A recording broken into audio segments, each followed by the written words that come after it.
யாரோ ஒருத்தர் இந்த சத்தத்தை கேட்டு கொண்டிருக்கலாம். இதுக்கு மேல எனக்கு என்ன இருக்கு? என்னை நேசிச்சவங்களே என்ன வேண்டான்ட்டாங்கல்ல. என்னை ஒரு நாள் ராஜா மாதிரி பார்த்தவங்க இன்னைக்கு பிச்சைக்காரன மாதிரி பார்க்கறது மாதிரி நான் வந்துச்சுல்ல.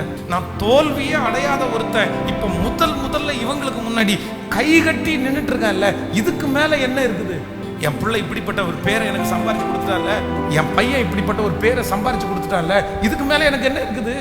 இதுக்கு மேல எனக்கு என்ன இருக்குன்ற அந்த வார்த்தை உங்க இருதயத்தை ஒவ்வொரு நாளும் வருத்தப்படுத்தி கஷ்டப்படுத்துமானால், ஆண்டவர் சொல்றாரு, இந்த வார்த்தை என்னாலே உண்டானது அல்ல. இது யாருடைய வார்த்தை தெரியுமா? இந்த உலகத்திலேயே நெகட்டிவ காமிச்சு நம்மளை அழிக்கிறவன் சத்துரு. விசுவாசத்தை விதைச்சு அதற்கு தண்ணி ஊற்றி வளர்த்துகிறவர் நீங்களும் நானும் ஆராதிக்கிற கர்த்தர். அந்த ஆண்டவர் தான் இன்றைக்கு வாக்கு கொடுக்கிறார். இதுக்கு மேல என்ன இருக்கு அப்படின்ற ஒரு வார்த்தை உங்களுடைய இருதயத்தில் எழுமுமானால் கர்த்தர் உங்களுக்கு வாக்கு கொடுக்கிறார். இதுக்கு மேலதான் உன்னை கொண்டு நான் பெரிய காரியத்தை செய்ய போகிறேன்.